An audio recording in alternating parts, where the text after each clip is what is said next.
اعوذ باللہ من الشیطان الرجیم بسم اللہ الرحمن الرحیم ولا تتمنوا، اے لوگو تمنا نہ کرو ما اس چیز کی کہ فضل اللہ بھی، جس میں اللہ تعالیٰ نے فضیلت بخشی ہے بعضکم علی بعض، تم میں سے بعض کو بعض پر۔ للرجال، مردوں کے لیے نصیب، ایک حصہ ہے، مما اکتسبوا، اس میں سے جو انہوں نے کمایا، اور وللنساء نصیب مما اکتسبن، اور عورتوں کے لیے بھی ایک حصہ ہے اس میں سے جو انہوں نے کمایا۔ واسألوا اللہ، تم سب اللہ تعالیٰ سے سوال کرو، من فضلہ، اس کے فضل، اللہ سے ہی اس کا فضل مانگو۔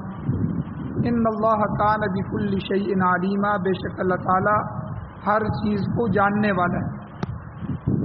ولکل، اور ہر ایک آدمی کے لیے، ہر ایک کے لیے، جعلنا، ہم نے بنا دیے ہیں، موالیہ، وارث، ہر آدمی کے وارث، کس میں سے؟ مما، اس چیز میں سے، ترک الوالدانی، جو چھوڑ جائیں والدین، والاقربون، اور قرابت دار، جو بھی والدین یا عزیز و اقارب قرابت دار چھوڑ جاتے ہیں، ہم نے ہر ایک کے لیے وارث بنائے ہیں۔ والذین عقدت ایمانکم، اور وہ لوگ جن کے ساتھ تمہاری قسمیں پختہ ہیں، قسم اٹھا کے قسمیہ بھائی ہیں، فآتوہم نصیبہم، پس ان کو دو ان کا حصہ، ان اللہ کان علی کل شیء شہیدا، بے شک اللہ تعالیٰ ہر چیز پر گواہ ہے۔ سورۃ النساء آیت نمبر 32 اور 33، یہ دو آیتیں آپ کے سامنے تلاوت ہوئی ہیں۔ ان کا ایک درس کا حصہ کل گزر چکا ہے، جس میں ان آیات کا شان نزول بیان ہوا تھا کہ بعض عورتوں نے، صحابیات نے، صحابہ کرام کی بیویوں نے، اور ایک روایت میں آتا ہے کہ ام المؤمنین ام سلمہ رضی اللہ تعالی عنہا نے، انہوں نے مردوں کے اجر کو دیکھ کے کہ مرد ہم سے اجر میں، ثواب میں بڑھ جاتے ہیں، کہ وہ باہر کی دنیا میں نبی علیہ الصلوۃ والسلام کے ساتھ مسجد نبوی میں نماز پڑھتے ہیں، آپ کے ساتھ بیٹھتے ہیں، آپ کی مستقل زیارت کرتے ہیں، اور پھر حضور علیہ السلام کے ساتھ جہاد میں شریک ہوتے ہیں، تو یہ بڑی بڑی نیکیاں ان سے تو عورتیں محروم ہو جاتی ہیں۔ تو یہ گویا کہ عورتیں دین سے بھی محروم ہیں، کہ وہ نیکی جو مرد کر رہے ہیں وہ عورتیں نہیں کر پا رہی، اور پھر دنیا کے حساب سے بھی عورتیں گویا کہ ایک طرح کی محروم ہیں، کہ جہاد سے جو مال غنیمت ملتا ہے وہ بھی مردوں میں تقسیم ہو جاتا ہے، اور پھر جب کوئی فوت ہو جاتا ہے تو وراثت میں بھی مردوں کا حصہ عورتوں کے بدلے میں دگنا رکھا گیا ہے۔ تو یہ ساری چیز دیکھ، دنیا اور دین دونوں چیزوں کے اوپر دیکھ کے ان عورتوں کے دلوں میں خواہش پیدا ہوئی کہ کاش ہم بھی مرد ہوتی، تو دنیا اور آخرت کا وافر حصہ ہمیں بھی ملتا۔ تو اس خیال اور اس نظریے پر اللہ تعالیٰ نے ان دو آیتوں کو نازل فرمایا۔ یہ ان دونوں آیتوں کا شان نزول ہے۔ اور کل کے درس میں پہلی آیت کا جو ہے وہ تفسیر اور تشریح گزر چکی کہ اللہ نے فرمایا وَلَا تَتَمَنَّوْا، اس میں خواہش نہ کرو، اس میں تمنا نہ کرو، ما فضل اللہ بہ بعضکم علی بعض، جس چیز میں اللہ نے تم میں سے بعض کو بعض پر فضیلت دے دی۔ مطلب کہ اللہ نے مرد کو عورت پر جو فضیلت بخشی ہے، یا مرد جو ہے وہ اس کو اللہ تعالیٰ نے، یہ جو تفریق جنس ہے، یعنی مرد کا پیدا کرنا، عورتوں کا پیدا کرنا، یہ تو کسی کے اختیار میں نہیں ہے۔ کوئی مرد اپنی مرضی سے مرد پیدا نہیں ہوتا، کوئی عورت اپنی مرضی سے عورت پیدا نہیں ہے، تو اللہ کی مشیت ہے، اس کا اختیار ہے، اور اس میں کلی اختیار اللہ ہی کا ہے۔ کسی پیغمبر کا، کسی جو ہے ولی کا، کسی کا بھی کوئی اختیار نہیں، کوئی جن، فرشتہ، کوئی انسان، کہ وہ یہ اختیار رکھے کہ کسی کو لڑکا پیدا کر دے یا کسی کی لڑکی پیدا کر دے، کسی کا کوئی اختیار نہیں ہے۔ یہ تو عالم الغیب والشہادہ، اس اللہ کی ذات کا ہی اختیار ہے۔ تو اس لیے تمہیں اس میں تمنا اور خواہش کرنے کی اور حسد کرنے کی ضرورت نہیں ہے۔ اللہ نے جو تم میں سے بعض کو بعض پر فضیلت دے دی ہے، اسی پر راضی ہو۔ اور باقی کل کے درس میں یہ بیان ہوا تھا کہ وراثت کیوں اللہ نے مردوں کی زیادہ رکھی ہے کہ مردوں نے کام کرنا ہوتا ہے، مردوں نے گھر سنبھالنا ہوتا ہے، مردوں کے اوپر بیوی کے بھی اخراجات ہیں اور بچوں کے بھی اخراجات ہیں، ان کی پڑھائی اور تعلیم کے سلسلے بھی ہیں، آگے ان کے مکانات بھی انہوں نے بنانے ہیں، ان کی شادیاں بھی کرنی ہیں، دوسرے لین دین کے معاملات بھی مردوں کے اوپر۔ عورت کو پھر اللہ نے مرد کے مقابلے میں آدھا حصہ دے دیا، عورت کے اوپر تو کوئی ذمہ داری نہیں۔ عورت اگر بچی ہے تو اس کی ذمہ داری والدین پر ہے، اگر والدین فوت ہو جائیں تو بھائی پر ذمہ داری ہے، اور شادی ہو جائے تو خاوند پر ذمہ داری ہے، خاوند فوت ہو جائے تو بیٹوں پر ذمہ داری ہے۔ عورت کی تو ذمہ داری ہے ہی نہیں، عورت کی ذمہ داری تو مردوں پہ ڈال دی گئی ہے، چاہے وہ بیٹی ہونے کی صورت میں ہو، چاہے وہ بہن ہونے کی صورت میں ہو، چاہے وہ بیوی ہونے کی صورت میں ہو، چاہے وہ ماں ہونے کی صورت میں۔ چاروں صورتوں میں عورت کی نان و نفقے اور خرچے اور اخراجات اور دوائی دارو ہر چیز کی ذمہ داری بھی مردوں پر ہے۔ اس لیے عورت کو اس میں بھی خواہش نہیں کرنی چاہیے، اور یہ اللہ کا انصاف ہے، اللہ کا کوئی کام بے انصافہ نہیں ہے اور بغیر حکمت کے نہیں ہے۔ اور اسی طرح قانون شہادت ہے، گواہی میں بھی بعض جگہ عورتیں اعتراض کرتی ہیں کہ دیکھیں جی گواہی کے مسئلے میں قاضی میں عدالت میں ہماری گواہی مرد کے مقابلے میں آدھی رکھی گئی ہے، ایک مرد دو عورتیں۔ تو اس میں بھی کل بیان ہوا تھا کہ عورت کمزور ہوتی ہے، عورت بھول جاتی ہے، عورت کے اوپر تاثرات ہو جاتے ہیں، اثر پڑتا ہے کسی کا۔ اس لیے گواہی میں ایک عورت کے ساتھ اگر دوسری عورت ہوگی تو وہ اس کو یاد دلائے گی۔ اور اس کے علاوہ بھی بے شمار حکمتیں ہیں، اللہ کے کاموں میں حکمتیں تلاش کرنے کی بھی اجازت نہیں ہے، نہ بیان کرنے کی ضرورت ہے، لیکن پھر بھی بے شمار حکمتیں نظر آ رہی ہوتی ہیں، اور جو پوشیدہ ہیں وہ بھی بے شمار۔ تو اس لیے اللہ تعالیٰ نے فرمایا وَلَا تَتَمَنَّوْا، اور تو نہ تمنا کرو، نہ خواہش کرو ما فضل اللہ بہ بعضکم علی بعض، جو اللہ تعالیٰ نے تم میں سے بعض کو بعض پر فضیلت دے دی۔ ہاں البتہ جو میدان عمل ہے، عملی میدان، یہ دونوں کے لیے ایک ہے، دونوں اس میں برابر ہے۔ یعنی جو چیزیں انسان کے لیے اختیار میں ہیں، یعنی مرد کا مرد پیدا ہونا، عورت کا عورت پیدا ہونا، یہ ان کے اختیار میں نہیں ہے، یہ کوئی ذات ہے جو پیدا کر رہی ہے۔ لیکن وہ چیزیں جس کے اوپر مرد اور عورت کی فوز و فلاح ہے، کامیابی ہے، اس میں انسان کو اختیار ہے، اس معاملے میں مرد و زن برابر ہے۔ ہر کوئی اپنے اختیار کے مطابق زیادہ سے زیادہ محنت کر کے فضیلت حاصل کر سکتا ہے، اللہ کے ہاں مقام حاصل کر سکتا ہے، تقوی حاصل کر سکتا ہے۔ اللہ تعالیٰ نے قرآن مجید میں ارشاد فرمایا فاستبقوا الخیرات، نیکیوں کے کاموں میں بڑھ چڑھ کر حصہ لو۔ اس میں مرد اور عورت کی کوئی تفریق نہیں ہے کہ مرد جو ہے وہ نمازیں پڑھے عورت نہ پڑھے، مرد نوافل پڑھے عورت نہ پڑھے، مرد کے لیے تہجد ہے عورت کے لیے تہجد نہیں ہے، اس میں کوئی نہیں ہے، مرد تلاوت کرے عورت نہ کرے۔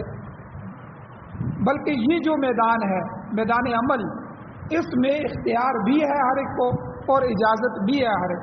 اصل تو یہ چیز ہے، اللہ تعالیٰ فرما رہے ہیں اس میں آگے بڑھو، فاستبقوا الخیرات، ایک دوسرے سے آگے بڑھو۔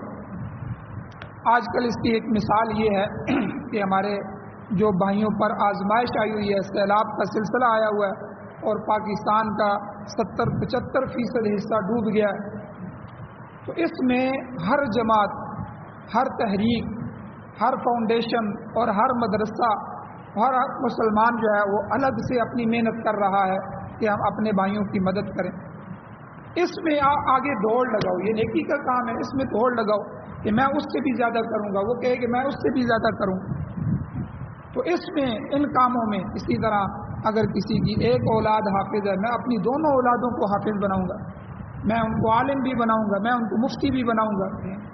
تو ایسے نیکی کے کاموں میں وہ سیدنا صدیق اکبر رضی اللہ تعالیٰ عنہ، حضرت عمر رضی اللہ تعالیٰ عنہ، ان دونوں کا واقعہ آتا ہے کہ حضرت عمر رضی اللہ تعالیٰ عنہ مسلمان ہونے کے لحاظ سے 51-52 نمبر پہ ہیں، لیکن سب صحابہ کو کراس کرتے کرتے کرتے صدیق اکبر تک آ گئے۔ اب صدیق اکبر سے آگے چھلانگ کیسے لگائیں؟ یعنی یہ قربتیں، حضور کی قربت میں دوڑ لگ رہی ہے کہ میں اللہ کے نبی، اللہ اور اللہ کے رسول کے زیادہ قریب ہو جاؤں، سب سے زیادہ قریب ہو جاؤں، یہ دوڑ لگ رہی ہے۔ اور ایک موقع ایسا آیا جب غزوہ تبوک میں اللہ کے نبی صلی اللہ علیہ وسلم نے چندے کا اعلان کیا، تو سیدنا صدیق اکبر رضی اللہ عنہ کے پاس مال کم تھا، انہوں نے تو خرچ کر دیا تھا حضور پہ. حضرت عمر رضی اللہ عنہ کے پاس مال زیادہ تھا، تو اپنے دل میں کہنے لگے آج میں ابو بکر سے زیادہ مال لاؤں گا حضور کے پاس، اور میں آج اس میں اللہ کے نبی کے زیادہ قریب ہو جاؤں، اس میں آج بڑھوں گا، آج میں ان کو کراس کروں گا. بھلا صدیق کو کون کراس کر سکتا؟ لیکن آ گیا جی. کسی صحابی نے تھوڑی سی کھجوریں تھی وہ لے آیا، کسی کے پاس درم تھے وہ لے آیا، کسی کے پاس کپڑا تھا وہ لے آیا، کسی نے اپنا گھوڑا پیش کر دیا حضور اس کو جہاد کے لیے استعمال کریں، کسی نے تیر تلوار دیے، کہ جو کچھ تھا جس کے حصے کے حساب سے جتنا ان کی وسعت تھی وہ لے کے آ گئے. تو سیدنا صدیق اکبر بھی اپنا مال لے کے آ گئے، حضرت عمر بھی لے کے آ گئے. اب حضور سمجھ گئے، حضور علیہ الصلوۃ والسلام نے کہا کہ ان دونوں میں مقابلہ ہو رہا ہے. تو حضور علیہ الصلوۃ والسلام نے سوال مال کا نہیں پوچھا کہ کتنی مقدار میں لے کے آئے، سوال الٹ کر دیا کہ میں نے حکم دیا ہے، پیغمبر نے حکم دیا، تو گھر میں کیا چھوڑ کے آئے، کتنا چھوڑ کے آئے ہو. اب مقابلہ الٹ ہو گیا. حضرت عمر کہتے ہیں جب حضور نے یہ سوال کیا تو میں سمجھ گیا کہ آج بھی میں ابو بکر سے آگے نہیں بڑھ سکتا. تو حضرت عمر رضی اللہ عنہ نے کہا حضور میں نے گھر میں دیکھا جتنا مال تھا اس میں سے آدھا میں سارا آدھا مال، آدھا گھر، آدھی چیزیں میں آدھا مال لے کے آپ کے پاس آ گیا ہوں، آدھا گھر والوں کے لیے چھوڑ. سیدنا صدیق اکبر رضی اللہ عنہ سے پوچھا آپ نے گھر میں کیا چھوڑا؟ فرمایا اللہ اور اس کے رسول کو چھوڑ کے آیا ہوں، گھر کی دیواروں کی بھی صفائی کی ہے، ہر چیز کو لے کے آپ کے سامنے آ گیا. اللہ کے نبی نے اعلان کیا ہے تو پیچھے کوئی رہ نہ جائے، ہر چیز لے کے آ گئے. تو یہ مقابلہ ہے، مرد و زن میں مقابلہ ہے. فاستبقوا الخیرات، نیکیوں میں آگے بڑھو، تقوی میں آگے بڑھو، تہجد کی رکعات میں آگے بڑھو، اور خرچ کرنے میں آگے بڑھو. اللہ کے راستے میں زیادہ خرچ کروں گا، اپنی حیثیت سے بھی زیادہ خرچ کروں. دیکھیں جب ہماری شادیاں ہوتی ہیں ہماری حیثیت نہیں ہوتی، ہم قرضے لیتے ہیں اور پتہ نہیں کس کس کے سامنے جا کر ہم اپنی ذلت کا اظہار کرتے ہیں، مانگتے ہیں. مانگنا ذلت ہی ہے. تو حالانکہ وہاں تو ہمیں بالکل حکم دیا گیا ہے کہ بھئی بالکل سادگی سے نکاح کرو، سادگی سے شادی کرو. لیکن ہم کیا کہتے ہیں جی ہم اپنے بچوں کے شادیوں میں اپنی وسعت سے بھی زیادہ خرچ کریں گے چاہے ہمیں مانگنا کیوں نہ پڑے. تو بھئی دین کے مقابلے میں جو اصل ہے اپنی آخرت کے لیے ذخیرہ ہے اس میں بندہ بڑھ چڑھ کے حصہ لے. تو اس میں مرد اور عورت کی کوئی تفریق نہیں ہے، ہر کوئی زیادہ سے زیادہ نیکی حاصل کر سکتا ہے، اور نجات کا مدار بھی اسی میں ہے، کامیابی بھی اسی میں ہے. کسی کو وراثت زیادہ مل گئی، کسی کو کم مل گئی، کسی کو جو ہے مال زیادہ آ گیا، کسی کو، یہ تو کوئی نجات نہیں. اگر اس میں نجات ہوتی تو حضور علیہ السلام کے پاس کیا تھا؟ حضور دنیا سے تشریف لے جا رہے ہیں تو کوئی جمع پونجی نہیں تھی، بلکہ حضور علیہ السلام کی حدیث ہے، حضور نے فرمایا ہم پیغمبر جو ہوتے ہیں انبیاء، ہم درم اور دینار کے وارث نہیں بناتے. ہمارا جو درم دینار ہوتے ہیں یہ صدقہ ہوتا ہے، بیت المال میں جمع ہو جاتا ہے. ہم تو علم کے وارث بناتے ہیں، اور انبیاء کے وارث علماء ہیں، اہل علم لوگ ہیں، علماء انبیاء کے وارث. تو انبیاء کی جو وراثت ہوتی ہے وہ علم میں چلتی ہے، جو آگے علم میں جتنا جائے گا وہ نبی کے اتنا قریب ہوگا. تو آگے اللہ تعالیٰ نے یہی اسی آیت میں فرما دیا للرجال نصیب مما اکتسبوا، مردوں کے لیے اس چیز میں حصہ ہے جو انہوں نے کمایا، وللنساء نصیب مما اکتسبنا، اور عورتوں کے لیے بھی حصہ ہے اس چیز میں جو ان عورتوں نے کمایا. گویا کہ اس معاملے میں عورت اور مرد یکساں ہیں، جو کوئی جتنی زیادہ نیکی کرے گا اسی کے مطابق اسے فضیلت اور اجر و ثواب حاصل ہو.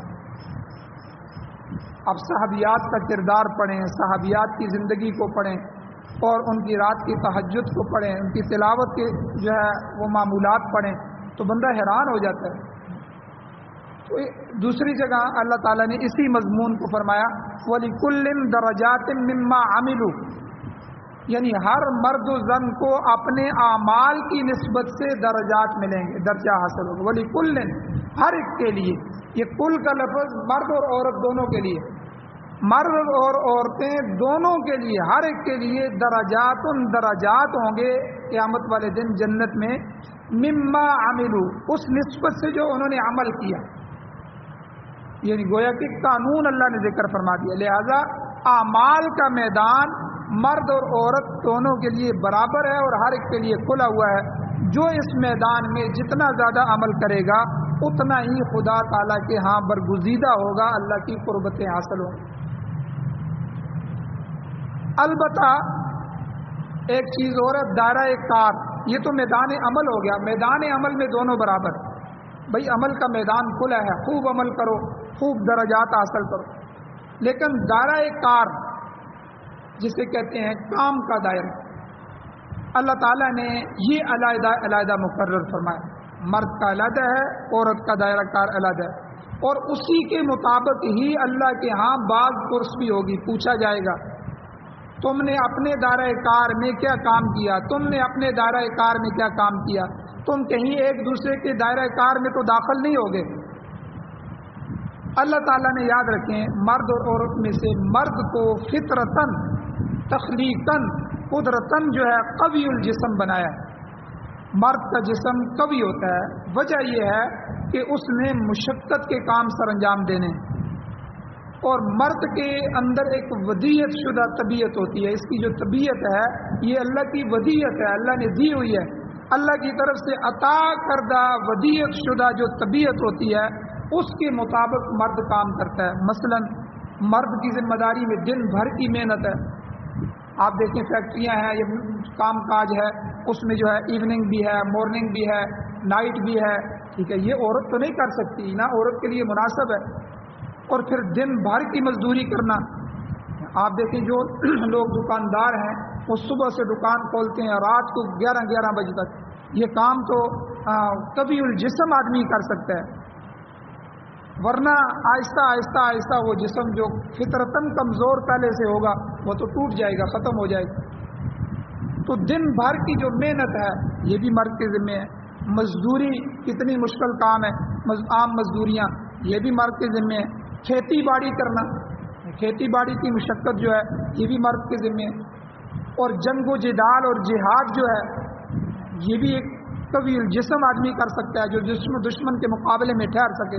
کسی وقت خوف پیدا ہو جائے تو خوف میں اس کے اوسان خطا نہ ہو جائیں، اس کے اعضاء اس کے ساتھ کام دینا شروع جو ہے بند نہ کر دیں، تو یہ مرد کر سکتا ہے. اس لیے یہ ساری چیزیں مرد کے ذمے ہیں. اللہ نے اسے قوی الجسم بنایا ہے. اور اس کے برخلاف جو عورت ہے، عورت صنف نازک ہے، وہ محنت اور مشقت کے کام سر انجام نہیں دے سکتی. تو اللہ تعالیٰ نے اس کی جسمانی ساخت کو ہی کمزور بنایا، اور وہ نسبتاً کم محنت طلب جو کام ہوتے ہیں ان کو کر سکتی ہے، مشقت کے کام نہیں کر سکتی. آپ دیکھیں نا کہ جو زمین کو جوتنے کے لیے، زمین میں ہل چلانے کے لیے بیل کو آگے جوتا جاتا ہے. بیل، گائے کو کبھی نہیں جوتا جاتا. بیل ہوتے ہیں، یہ طاقتور ہوتے ہیں. پرانے زمانے میں کولو جو ہوتے تھے یہ بیل چلاتے تھے، اور وہ کنویں میں سے پانی نکالنا ہوتا تو بیل نکالتے تھے. زمین میں ہل چلانا ہوتا بیل جو ہے وہ ان سے نکالا جاتا تھا. ایک عجیب واقعہ ہمارے استاد جی نے ہمیں سنایا، یاد آ گیا کہ ایک دفعہ ایک عالم تھے، ان کی شادی کوئی کالج یونیورسٹی پڑھی لکھی لڑکی سے ہوگی. حالانکہ یہ جوڑ نہیں بنتا، ہم عالمہ حافظہ قاریہ جو ہوتی ہیں انہی سے کرتے ہیں، کیونکہ پردہ دار ہوتی ہیں، ایک ماحول بنا ہوتا ہے تو وہ آگے ماحول برابر چل جاتا ہے. جو کالج یونیورسٹی کے لڑکے ہوتے ہیں کیونکہ ان کا ذہن آزاد ہوتا ہے تو اس طرح لڑکیاں بھی ہو جاتی ہیں، ان کے معاملات چل جاتے ہیں. تو یہ غلط ہو گیا، ان کا نکاح ہو گیا تو اس لڑکی سے. اب وہ گھر میں نہ بیٹھے، پردہ نہ کرے، تو علماء عالم بڑے پریشان ہو گئے کہ یہ کیا ہو گیا. تو ایک دفعہ قدرتاً وہ سفر میں جا رہے تھے، تو سفر میں جا رہے تھے تو دیکھا کہ ایک آدمی ہل چلا رہا ہے. تو گاڑی میں بیٹھے تھے اپنی میں، تو دیکھا کہ ہل چلا رہا ہے اور اس نے ایک بیل کو باندھا ہوا ہے اور ایک گائے کو باندھا ہوا ہے. تو اس عورت نے کہا کہ دیکھو یہ کتنی زیادتی ہے، گائے اس کام کے لیے تو نہیں ہے، گائے تو اس کو گھر میں رکھا جاتا ہے، چارہ ڈالا جاتا ہے، وہ تو دودھ کے لیے ہے، اس کی بچوں کی پیدائش ہوتی ہے، دوسرے معاملات ہوتے ہیں. اب یہ کام انہوں نے جو ہے گائے سے لینا شروع کر دیا. تو ان کو موقع مل گیا.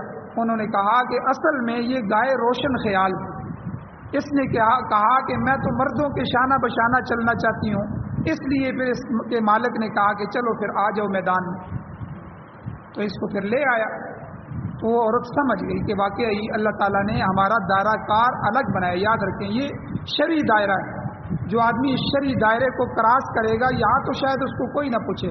ہو سکتا ہے یورپ اس کی سرپرستی کرے, اپنی حکومتیں ان کو باہر لے کے آئیں, عورتوں کو ان کی سرپرستیاں کریں, لیکن اللہ کے سامنے اس کی پوچھ ہو کہ تمہارا دائرہ کار شرعاً قرآن و سنت کی روشنی میں متعین تھا, تو تم نے وہ دائرہ کار کراس کیوں کیا؟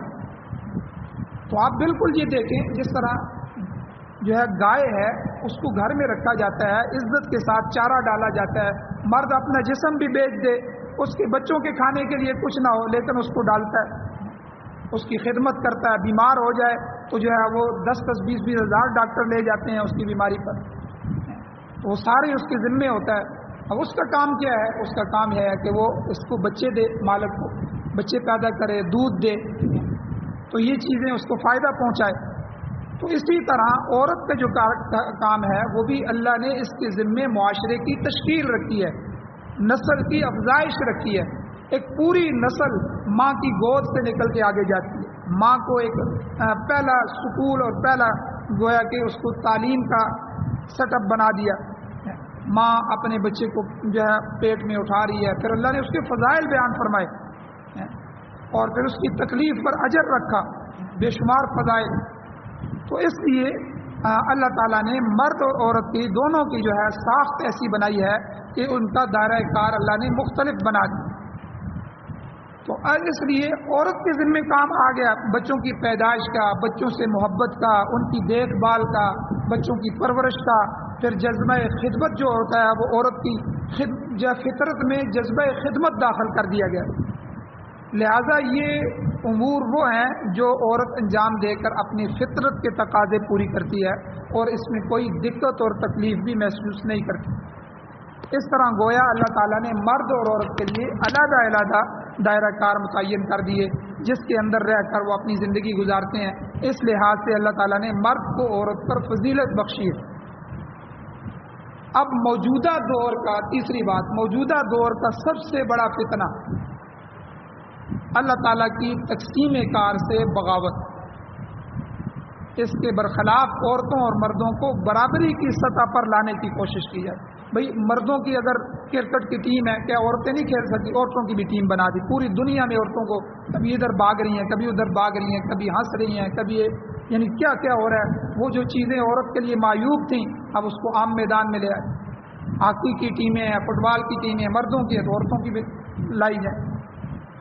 اسی طرح مردوں کے میدان عمل میں عورتوں کو گھسیٹا جا رہا ہے اور یہ عام پروپیگنڈا کیا جا رہا ہے. عورتوں کے حقوق کے نام سے یہ سب کچھ کیا جا رہا ہے. مرد و زن جی ایک گاڑی کے دو پہیے ہیں, لہذا انہیں ہر معاملے میں برابری حاصل ہے. اور یہی وجہ ہے کہ آج عورتوں کو دفتروں کی, کارخانوں کی, اسپتالوں کی اور فوج کی زینت بھی بنا دیا گیا, پارلیمنٹ کی زینت بھی بنا. جو تماشا یہ پارلیمنٹ میں لگاتی ہیں, کوئی عزت دار ماں بہن بیٹی وہاں جو ہے اس منظر کو ایک بھائی اور باپ دیکھ بھی نہیں سکتا. تو یہی چیز عورت کی فطرت کے خلاف. تو عورتیں خود بھی مردوں کے شانہ بشانہ اور دوش بدوش کام کرنے کا مطالبہ کر رہی ہیں. ایک سوچی سمجھی اسکیم کے تحت عورت کو اس کام پر ابھارا جا رہا ہے. اس کو اپنے اصل دائرہ کار سے ہٹایا جا رہا ہے, جس کا نقصان کیا ہو رہا ہے کہ نسل بگڑ رہی ہے. جو اس کی ذمہ داری تھی اب وہ اپنی ذمہ داری نہیں نبھائے گی تو ظاہر بات ایک نسل تیار ہونی تھی, وہ نسل خراب ہو رہی ہے, معاشرہ خراب ہو رہا ہے, سوسائٹی پر اس کے منفی اثرات پڑ رہے ہیں کہ عورت نے اپنا میدان چھوڑ دیا. آج یورپ کو سب سے زیادہ پریشانی یہ ہے کہ عورت کس طرح بچے, یورپ یعنی وہ بچے ہی پیدا نہیں کرتی, ان کو لالچ دی جا رہی ہے جو ایک بچہ پیدا کرے گا اتنے خرچات اس کے اٹھائیں گے. حکومتیں سرپرستی کرنے کے لیے تیار ہیں لیکن وہاں کی عورت نکاح ہی کرنے کے لیے تیار نہیں. بھئی ہماری مرضی ہے, آزادی ہے, ہم آزادی سے زندگی گزاریں گے, بچوں والی زندگی تو قید کی ہے. پھر جو بے پناہ ظلم ہے یورپی قوانین میں عورت پر, میں اس کو بیان نہیں کرتا, درس لمبا ہو جائے گا. اسی عورت کو اسپتالوں میں لایا گیا، اسی عورت کو سب معاملات میں لایا گیا۔ اب وہ عورت جو ہے ٹرینر اور کنٹینر بھی چلا رہی ہے، پتہ نہیں کیا کیا چلا رہی ہے، دن رات کے سفر، عزت بھی محفوظ نہیں ہے، اپنی محنت خود کر رہی ہے۔ جس اللہ نے مرد کے اوپر ذمہ داریاں ڈالی تھیں، جب یہ اس پہ خوش نہیں ہوئی تو اب اپنے آپ پہ آئی تو اللہ تعالیٰ نے پھر اس معاشرے کے حوالے کر دی۔ تو یہ باقاعدہ یورپ نے کوشش کی ہے کہ یہ عورت اب اپنے دائرہ کار میں آ جائے، کیونکہ یورپ تباہ ہو رہا ہے، ان کی نسل ختم ہو رہی ہے۔ یہی وجہ ہے کہ ان کی جو تھنک ٹینکس ہیں وہ ان کو رپورٹیں پیش کر رہے ہیں کہ 2030 میں جو مسلمان ہیں یورپ کے اندر زیادہ ہو جائیں گے۔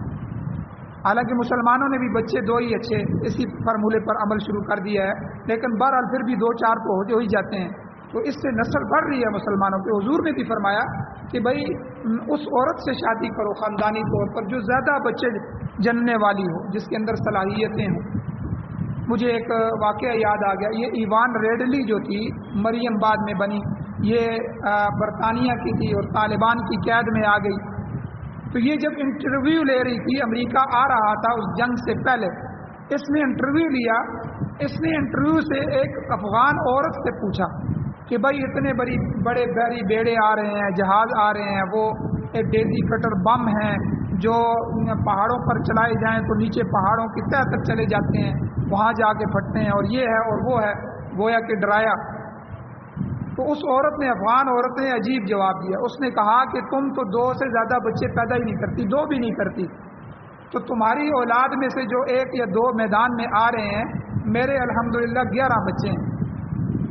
اس نے کہا کہ میرے 11 بچے ہیں، تیرے 2 کے مقابلے میں میرے 2 شہید ہو جائیں گے، پیچھے 9 پھر بھی بچیں گے، اور اگر یہ 9 بھی شہید ہو گئے تو اللہ نے، اس نے بازو اٹھایا، اس عورت نے کہا، اس نے بازو اٹھا کے کہا اللہ نے مجھے صلاحیت دی ہے کہ میں اپنے دین اسلام اور وطن کے لیے میں 10 بچے اور بھی پیدا کر سکتا۔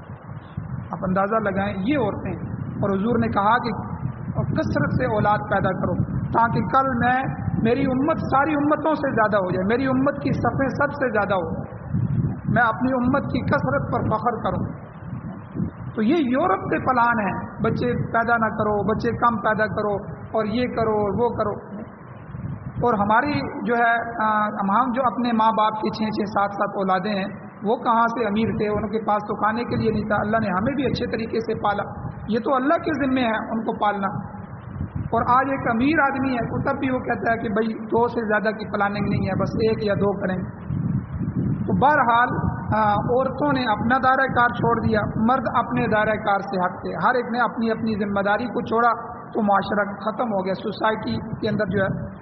اور روس نے باقاعدہ یہ رپورٹ پیش کی ہے کہ ہم نے عورتوں کو باہر نکالا تاکہ ملکی ترقی ہو، تو عورتیں میدان عمل میں آ گئیں، حالانکہ یہ مردوں کا میدان تھا، پھر فیکٹریوں میں آئیں، کارخانوں میں آئیں، دفتروں میں آئیں، اس سے ہم نے ملکی سرمایہ تو کمایا، ہمارے ملک کو تو ترقی ہوئی، لیکن ہماری معاشرت ختم ہو گئی، ہماری نسل برباد ہو گئی۔ اب وہ اس عورت کو دوبارہ اپنی جگہ لانا چاہ رہے ہیں، لیکن وہ عورت آنے کے لیے تیار نہیں۔ اور اسی طرح عورت جو ہے اس کا کام کیا ہے کہ وہ گھر سے اندر جو ہے وہ جو فرائض ہیں وہ سر انجام دے، گھر کے باہر انجام دینا، یہ مال تو تھوڑا سا مل جائے گا عورت کو، لیکن عورت کی معاشرت اور گھر کے اندر کی زندگی تباہ ہو جائے گی۔ مجھے اس پر ایک اور واقعہ یاد آ گیا، ہمارے استاد جی نے سنایا تھا کہ کچھ عورتیں یہ جو پولیو والی اور اس طرح کی جو گھروں میں جاتی ہیں تو وہ عورتوں کا ذہن بناتی ہیں۔ اسی طرح کی ایک ٹیم جو تھی، وہ ایک تو دیہات کی عورتیں تھیں جو پردہ دار تھیں، گھروں میں رہ رہی تھیں، اور وہ صبح اٹھتی، ناشتہ بناتی، بچوں کو تیار کرتی، وہ اسکول چلے جاتے، برتن شرتن دھوتی، گھر کا جھاڑو شاڑو کرتی، اور جو جانور بندے ہوتے ان کا خیال رکھتی، کوئی دودھ شودھ دو دیتی، پھر دن کا کھانا بناتی، پھر اپنے کام کاج کرتی، کوئی کڑھائی سلائی کر لیتی، اسی طرح صبح سے شام تک اپنی معمولات دیتی، اور یہی عورت کی ذمہ داری بھی ہے۔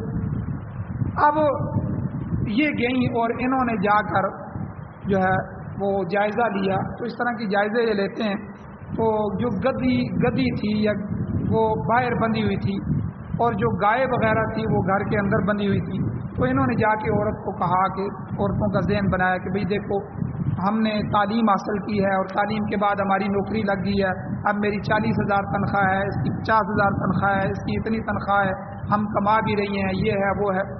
پھر ان کو مثال دی کہ ہماری اور تمہاری مثال کیسی ہے، کہ ہماری مثال جو ہے وہ ان گائے کی طرح ہے کہ جن سے فائدہ ہو رہا ہے، تمہاری مثال اس گدی کی طرح ہے جو باہر بندھی ہوئی ہے، کسی کو جو ہے بلکہ انہوں نے مثال دی، معذرت چاہتا ہوں کہ اس عورت کو جب انہوں نے سمجھایا کہ ہماری تنخواہ اس طرح ہے، تو ان عورتوں نے ان کو مثال دی کہ بھائی ہماری مثال اس گائے کی طرح ہے کہ جس کا مالک اس کو گھر میں رکھتا ہے، اچھی طرح چارہ ڈالتا ہے اور عزت کے ساتھ اس کو کھانا کھلاتا ہے اور اس پر کوئی مشقت نہیں ڈالتا۔